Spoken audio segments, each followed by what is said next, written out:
That's the most unprofessional, wackest move that someone of that level could do. Frank Ocean showed up at 12:30 and performed until 1:15. You're not finessing the company that you're agreeing to do a service for. You're finessing your own fans. And he could have said no from the very beginning. Throughout the half a decade in which Frank Ocean took over the music industry, many came to love him for who he was on and off the mic. And in theory, by the time Frank Ocean released Blonde, was supposed to be the beginning of a long and fruitful career. However, for as great as those first 6 years of Frank Ocean were, we really haven't seen anything since. Now you're lost.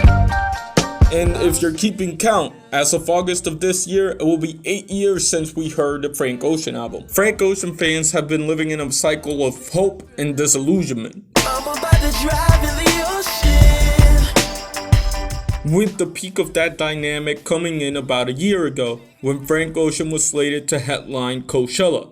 Almost 5 years to the exact date that Frank Ocean released Blonde, the Los Angeles Times would report that Frank Ocean would headline Coachella in 2023. And it honestly seemed like a sign of hope in terms of those hoping for a new Frank Ocean album. And even if there wasn't a new album, it would at least provide the ultra rare Frank Ocean live performance, the first since 2019 and the first in a festival since 2017. And though it was only 4 years, a lot of things changed in the life of many, including Frank Ocean. Obviously, there was the whole quarantine that affected us all, but specifically for Frank, the years in between 2019 and 2023 marked a tragic time in his life, specifically in regards to the passing of his younger brother, which was a main reason that Frank wanted to perform at Coachella. Brother and I, we came to this festival a lot, and I feel like I was dragged out here half the time because I hated the dust out here. I always left with the respiratory infection or what have you. One of my fondest memories was watching Ray Strummer, I don't know what that stage is called, but watching Ray Strummer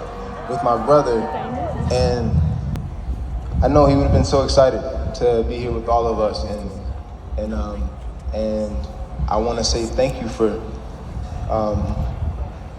the support and the ears and the love. So needless to say, there was a lot of love going out to Frank Ocean with this announcement. And well, on April 16, 2023, Frank Ocean was scheduled to perform and cap off the first weekend of the festival, and still, there was no real reason to believe that Frank Ocean wouldn't pull off a legendary set, at least to those that weren't in attendance. Firstly, very early in the day, Frank Ocean fans were disappointed to find out that there was no merch available at the venue, which in retrospect does raise some alarms, but all things considered, not too big of a deal. It just made for a funny moment when people kept trying to buy this sign. 80 for the sign! But on the other hand, some other red flags must have been raised with the announcement of Frank Ocean's set not being live streamed, especially with there being some reports out there that the people at Coachella were very mad at this. However, it does seem like a very Frank Ocean thing to do.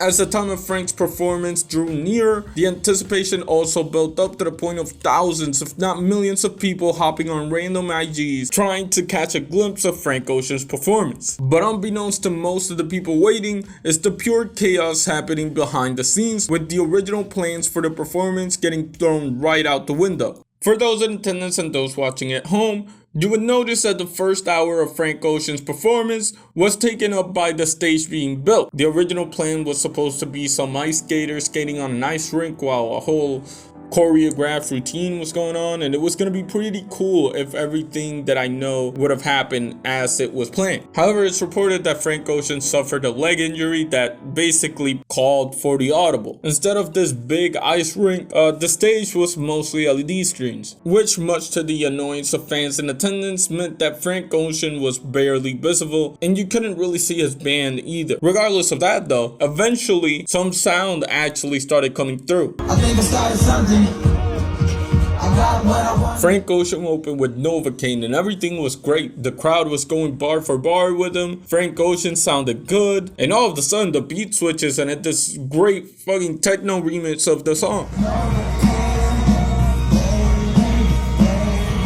As most people had predicted, Frank Ocean was about to kill it and put on a legendary performance. Or at least that's what most people thought initially.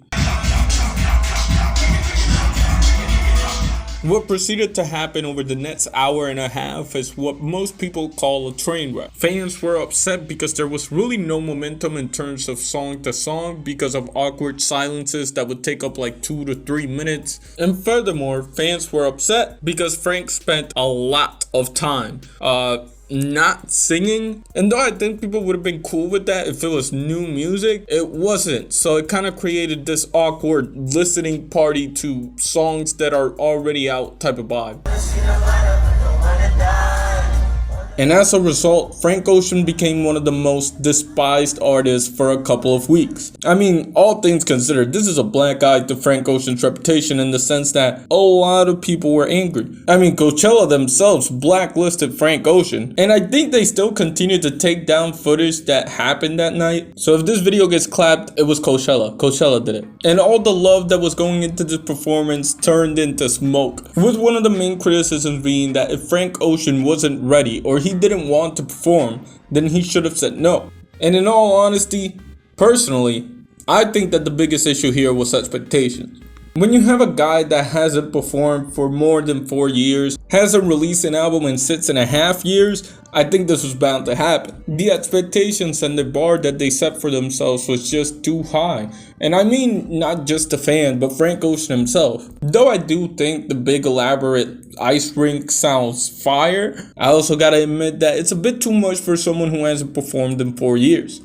Furthermore, I think there should have been a backup plan. And perhaps that would have cleaned up some of the awkwardness in between songs, as well as some of the awkwardness in setting up the stage, and overall would have just led to a better performance overall. On the other side of the coin though, I also think fans had too much of high expectations. I mean, it's Frank Ocean, you know what I mean?